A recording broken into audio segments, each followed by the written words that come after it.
Chapter 61, Unveiling Loyalties. Walking, Harry didn't speak as they made their way through the summer crowds. Once they reached the bank, Remus looked around slightly, and Harry remembered how biased the creature laws were. Remus was not even permitted to have a proper vault here due to ministry legislation. Remus looked at Harry with shocked eyes when he saw how the boy walked with confidence through the bank, nodding his head at the goblins before slipping out of a side door. Following Harry, Remus nodded his head warily at the goblins. "You do know what you're doing, right, Harry?" Remus whispered as they walked further into the bank. Harry smiled. "Yes, don't worry. I promise everything will be fine," Harry assured. Remus nodded and kept walking until they finally came to Ragnarok's office. Harry nodded to the guards and knocked. Entering, Harry motioned for Remus to follow. "Harry, you've brought a friend to see me," Ragnarok commented, looking Remus up and down once quickly. "Ragnarok, this is a Remus Lupin. He was friends with my parents and a good friend to my godfather. I thought it would be beneficial for him to learn about Sirius from me before the trial, so he might offer Sirius support," Harry said. Ragnarok sent the wolf another look. "Indeed," he said before turning back to Harry. "And he will keep this information to himself? You know the risks if certain parties find out before the date." Remus was shocked by the interaction between the two. The goblin was being practically polite to Harry by their standards. He wondered what Harry had done to earn their respect. "Remus will not tell anybody. In fact, I brought him here in order for you to have him checked for compulsions," Harry said. "I see," Ragnarok said before turning Remus again. "Tell me, Mr. Lupin, what will you do if it's found you are under compulsions?" he asked. "I honestly do not know. Part of me wants to rip Dumbledore apart for what he's done to Harry, and another part of me wants to take him and run. He is a powerful adversary to have, and even though Harry has shown me in the short time I've seen him that he is a strong and resilient boy, he is just that, a boy, a child. I just want what's best for him, and for Sirius to be freed," Remus said. Ragnarok considered the wolf. "And if you have no compulsions? If your actions have been your own wolf? What then? I will still want those things. If my actions are my own, I want to make up for them. I will make up for them even if Dumbledore hasn't compelled me," Remus said. Ragnarok nodded. "Very well, let us discuss price." Harry watched with interest as Ragnarok spoke, and he could practically see Remus' magic swirling as guilt rolled off him in waves. 50 galleons, Harry said. Remus flinched slightly at the price, but Harry ignored it. He would pay for the wolf as he knew how much he struggled, and really the compulsions were because of Harry. Ragnarok smiled toothily. "Not a Canute under 80. 60, Harry haggled. 65 and we will call it even," Ragnarok said. Harry nodded. "Take it from my account," he instructed. Remus opened his mouth to protest at this, but before he could speak, Harry cut him off. "Really, Remus? This entire thing is because of me. You will let me pay," he said. But Harry the wolf started. "No, you can pay me back by helping me with Sirius," he said. Ragnarok clicked his fingers and sent for a healer. Harry turned to Remus. "The process isn't that painful, and hopefully will not take you long. If you like, I can wait for you, or you can go home and meet me tomorrow at the Leaky Cauldron." "I'll be staying there until Sirius' trial," Harry said. Remus considered this and spoke. "I'll see you tomorrow. I can sort out some things and get a room at the Leaky Cauldron until the trial. Then we can spend some time getting to know each other, and I will feel better about you being without adult supervision." "Okay," Harry agreed as Healer Mauve walked in. Harry wasn't surprised to see her, as it had been her who had cleansed him in his last life. Remus left with the goblin healer quickly after that, leaving Harry alone with Ragnarok. "You trust the wolf," Ragnarok said, making it a statement rather than a question. "Yes," Harry said. "In my last life we were never overly close, but I always respected and cared for him. I trust he will do what I need for himself and Sirius. It could be good for Sirius' custody case, having another adult around for stability. However, wizards are nothing if not cruel. His being a werewolf will be an issue. You must be prepared for that," Ragnarok said. Chapter 62, The Healing Touch. "I know," Harry agreed, "but it will also send a sign. It will show the world that I don't agree with the way they treat werewolves. Remus is one of the best people I know and knew in the past. Having it clear now that I don't agree will work well in the future. I plan to make things better, and getting it out there now will be beneficial for building bridges later. Although his influence in the werewolf community is small, it could be useful." "I see you've thought about this," Ragnak acknowledged. I'm trying to plan ahead, Harry said in a wry voice. He should also be a calming influence on Sirius, which is a benefit. And if the critics use his creature status to weaken Sirius' claim? Ragnak asked. Then they show their hand and lose Remus' support. They come out of this looking like the bad guys. Harry smirked. I'm impressed, Ragnak said as the door opened. Healer Maeve opened the door then and entered. Mr. Lupin is asleep. His results left him upset and I gave him something to calm himself. He is currently sleeping, Maeve said. So he was dosed? Harry asked. Maeve gave him a look. I cannot discuss a patient's health with you, little lord. I understand, Harry said. Thank you for helping him. It is my duty and honor to help those who need it, Maeve said. Eventually Harry left after passing a few more minutes talking to the couple. He told them of his plans for Sirius and bringing him in for a medical scan as soon as he could. Seeing how he had to wait for Remus, Harry wandered back to the leaky cauldron, making sure to keep his hood up as he strolled. Wandering past Flourish and Blots, Harry saw something that made him do a double take. 2 weeks today, apparently the great Gilderoy Lockhart would be in store, signing his latest book. Harry snorted. He had forgotten about that peacock. He wondered if he would still be hired before another stray thought hit Tom's diary. The expletives Harry let out would have made Phineas Black proud. Returning to his room, Harry knew he needed to be in Diagon Alley in 2 weeks. He needed that book. Sitting there, Harry was drawn out of his thoughts by the tapping of an owl. Letting in the fluffy bird, Harry watched as Hedwig puffed up in response before they greeted each other. Harry had felt bad for his old friend. This year he had no reason for the bird. However, he did try to visit her when he could. Taking the letter from the delivery bird, Harry gave him a few treats and saw that Neville had written to him. Hey Harry, so how's your summer so far? My gran has been trying to get me some tutors for charms and transfiguration. She said that you're welcome to come over whenever you want, for as long as you like. I think she's proud of the fact I'm your friend, to be honest. I don't think she can actually believe the fact that I have 3 whole friends. She always did think I was a bit soft, but she's been nicer this summer. So please come soon. And remember, if you need anything this summer, just write. Neville. Harry smiled at the letter. Neville really was a good friend. Grabbing a piece of parchment, Harry wrote a reply. Hey Neville, I'm glad your summer is going okay. Mine has been interesting.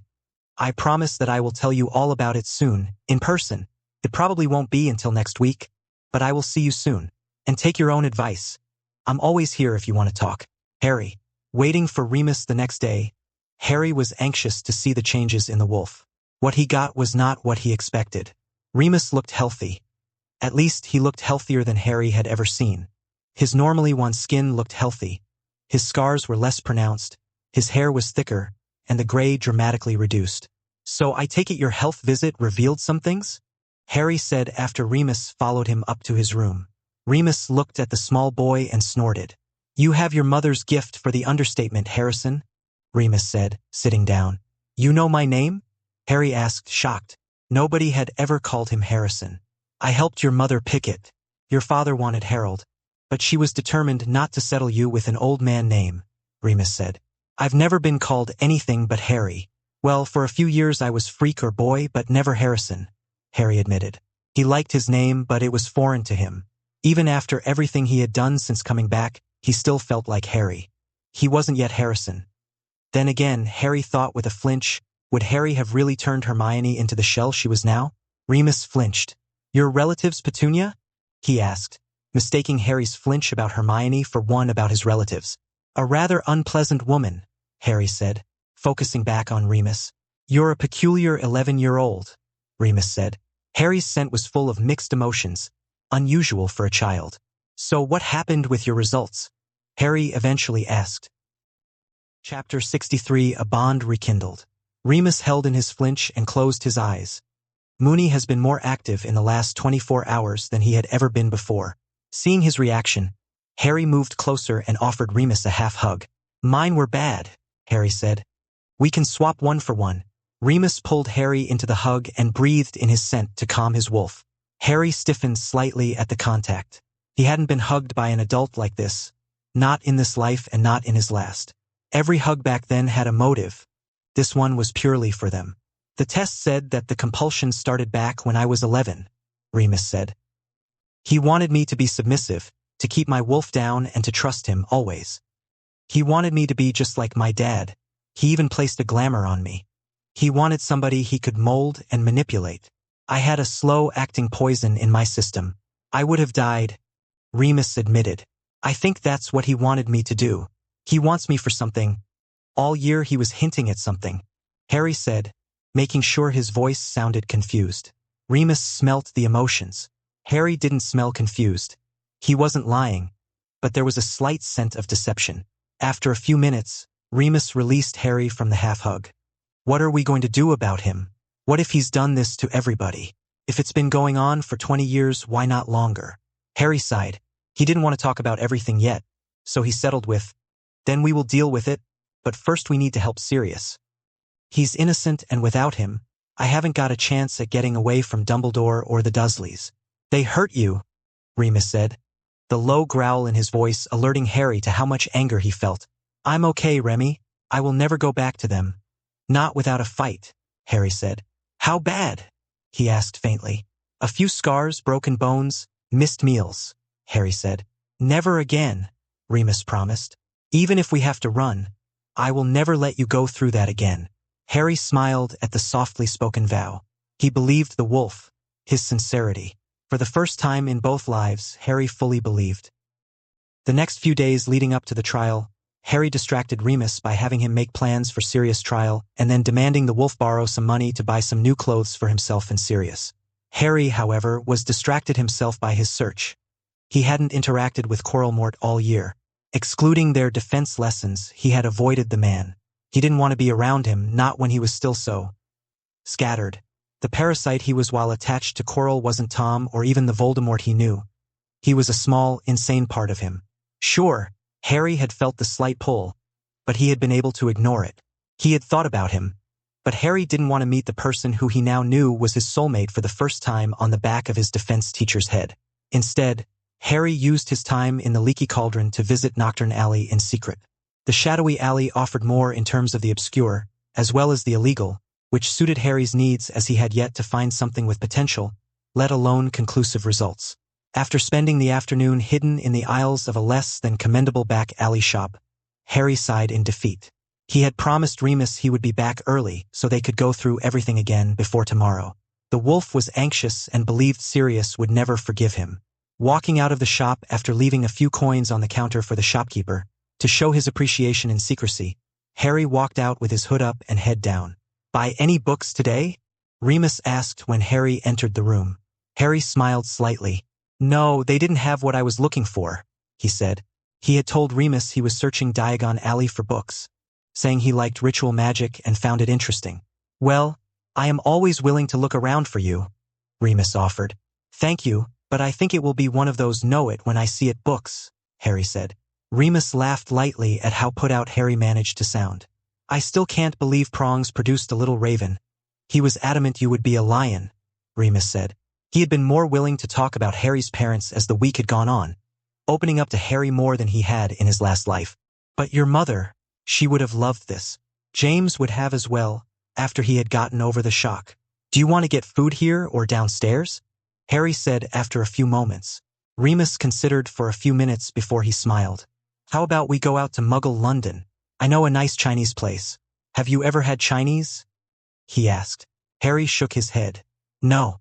The Dursleys would have it occasionally, but I've never tried it. He thought it was strange that this was actually true. He was 18 years old mentally, and he had never tried a lot of things. Chapter 64, The Unseen Bonds. Remus frowned at the mention of the Dursleys. Well, put on some Muggle clothes and we'll get going. He would never say it out loud, but Harry could tell that he felt guilty about the Dursleys' treatment of him. He wanted Harry to experience what a real family was, and was trying to subtly act like a parent, or at least like a guardian. It was nice, if a little annoying. Harry was not used to parental figures butting in, and, even though he looked like a child, he was not one, at least mentally. Harry smiled at the meaning, though. Remus really was trying. Opening his trunk, he found a pair of gray trousers and a dark green jumper. It was summer, but the English summer evenings were cool. Walking through the door into Muggle London, Remus led Harry through the streets, pointing out places he had either visited or worked and adding little anecdotes.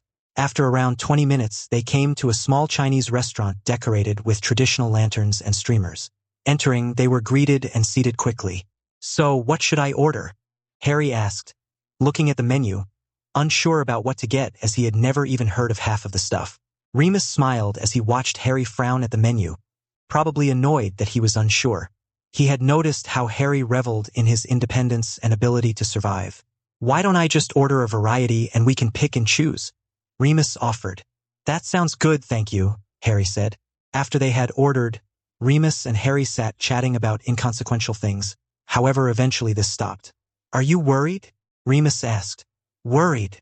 Harry queried. "About the trial? About what you will do if Sirius gets custody of you eventually?" Remus asked. "I don't think the trial will be a problem, not anymore. Dumbledore and the Ministry can't do much to derail it now. He is innocent and that will come out," Harry said. "And as for the custody, I'm not worried, just cautious. I've never had a real family or guardian. I don't think I would cope well with suddenly having my independence taken away, so I hope Sirius doesn't try that. Other than that, no, I'm not worried." "And if Sirius cannot get custody?" Remus asked. Harry felt his eyes darken. "That would most likely only happen if Dumbledore intervened. Then I doubt I'll go back to my family. I won't allow myself go back to them. How they treated me was wrong, and I severely doubt that the wizarding world would allow it once it becomes known, and I will let it be known if it keeps me from them. At worst, it will be a mad dash about who could take in the precious boy who lived," Harry said. Using the title, he hated to show Remus what he thought about the situation. Once they had eaten, the two returned to the Leaky Cauldron and turned in for the night. They had to be up early for the trial, and Harry wanted to go to Gringotts before that to talk to Ragnarok. The robes they had for the trial were formal but not fancy. Harry wore dark green, almost black, robes over a white shirt and black trousers, and Remus had a deep mahogany robe over a cream shirt and black trousers. Entering Gringotts early, Harry, with Remus trailing behind him, made their way to Ragnarok's office. Entering, they saw the chief goblin was sitting, surrounded by papers. Their visit was just a preliminary to make sure nothing had gone wrong. Harry doubted anything would have, as the goblin would have summoned him, but still it was better to check. "Good morning, gentlemen," Ragnarok greeted. "Chief Ragnarok," Remus said, bowing slightly. "You're ready for today?" Ragnarok asked, looking at Harry. "Yes. I doubt that the opposition will be able to do anything with the evidence we supplied," Harry said. "And if they manage the impossible?" Ragnarok asked, more out of interest than real concern.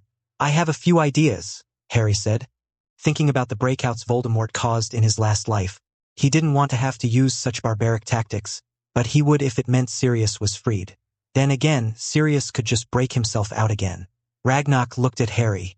"Do these ideas have anything to do with your friend Tom?" he asked. Harry had yet to tell Remus anything about his bond mate. He didn't want to risk losing the wolf before he had Sirius free and stable. "Something like that," Harry agreed with a smirk. Remus interrupted then. "Harry, we should get going if we want to get there early." Ragnarok looked at the wolf and nodded. "Mr. Lupin is correct. Do come and visit me when it is over though, Harry," he said. "Of course, Ragnarok." Chapter 65, A Trial of Truths. Harry and Remus entered the Ministry early and headed to the courtroom. A few people were milling about, but, as far as they could tell, nobody actually knew whose trial it was. Harry, however, was surprised when he saw Lucius Malfoy heading towards them. Subtly signaling Remus, Harry turned to the blonde aristocrat. In his last life he had loathed Malfoy Sr. He had been tortured by him and held hostage in his house. He knew that the man was ruthless, but he had also felt sorry for him in the end. He had done all he had in order to protect and save his family from the madman Tom had become. However, in this life, he had yet to meet him, and his rivalry with Draco wasn't around. Looking the man in the eye as he approached, Harry watched as Lucius took him in. He noted how Lucius' eyes took in his heir ring. "Heir Potter," Malfoy greeted. "Lord Malfoy," Harry said formally, inclining his head in acknowledgement of his status above him as a lord to his heir. Harry watched as Lucius' eyes flashed with surprise, probably at his respectful tone and knowledge. Lucius then turned to Remus. "Remus Lupin, I believe," he said, not offering his hand. Remus didn't show any sign of annoyance at the subtle slight. "Indeed, Lord Malfoy," he greeted. "I must say, Heir Potter, I am surprised to see you here today," Lucius said, turning back to Harry and digging for a hint. Harry smirked slightly, knowing the Slytherin would pick up on it. I wouldn't have missed this for the world, Lord Malfoy. Lucius looked both annoyed and pleased by the answer. I see, so you are one of the few who are blessed with the knowledge of what this trial is about, Lucius said. Harry just smirked again. I could not say. However, I can say this. You will be very intrigued, I believe, about the trial. Lucius bowed his head slightly to Harry. I see. Well then, Herr Potter, I look forward to it. Harry nodded in return. It has been a pleasure to meet you, Lord Malfoy. No, the pleasure has been mine. I must admit, when Draco wrote to me in September saying the heir to the Potter house had been sorted into Ravenclaw, I was intrigued. And now meeting you, I can see he did not overplay your qualities. You really are quite a mystery, nothing like I expected, Lucius said. Oh, I hadn't known I had made such an impression on Draco. Do please say hello to him for me, Lord Malfoy. And as to your expectations, I am sorry if I have not met them. However, I am simply who I am. Who the world wants me to be has very little influence on who I am, Lord Malfoy. After all, I grew up not knowing who I was to this world, Harry said. I will extend your greeting, Herr Potter, and please, I would like for you to call me Lucius, Lucius said, a look of interest on his face. Then you must call me Harrison or Harry, Harry said. Of course, Harrison, Lucius said. After a few seconds, the doors opened and Lucius straightened his already immaculate posture. Mr. Lupin, Harrison, he said in lieu of goodbye before turning and making his way in. Remus, who had watched their play in silence, looked at Harry with consideration after Lucius had left. Are you sure you're not in Slytherin? He joked. No, but the hat did consider it, Harry said. Remus looked slightly pensive and Harry wondered about his Slytherin prejudice. Harry, I know you are smart, but please be careful around him. He was a Death Eater, he warned, leaning in to whisper. Harry was relieved that's what his look was about. Don't worry, Remy. I know what I'm doing, Harry promised. Remus looked at him again before he sighed in defeat. Okay, I will trust you, but please remember that, no matter what, I will always be here if you want to talk. Harry smiled and nodded, leading Remus into the public stands. Lucius and the other lords were in the Wisengamot section as they would be voting on the outcome of the trial. Sitting, Harry watched as the stands filled, seeing the moment Dumbledore entered as he wore bright yellow robes with pink stars. He didn't see Harry as he made his way down to the floor. As Chief Warlock, he would be down there with whoever was overseeing the trial and the defenders in opposition. Harry eyed him and was glad to note the tightness in his expression and the dark look in his blue eyes. Eventually, Amelia Bones entered and walked down. Harry was glad to see it would be her overseeing the trial, as she really was a fair woman. The court turned silent when she sat down. We are gathered here today to review evidence that an injustice was overlooked 10 years ago. New evidence has come to light that Sirius Black was falsely and unjustly sentenced to Azkaban prison without trial and innocent of the crimes he was accused. She read out. Hearing the reason why they were here, the court exploded with people refusing to believe Sirius was innocent as they had condemned him.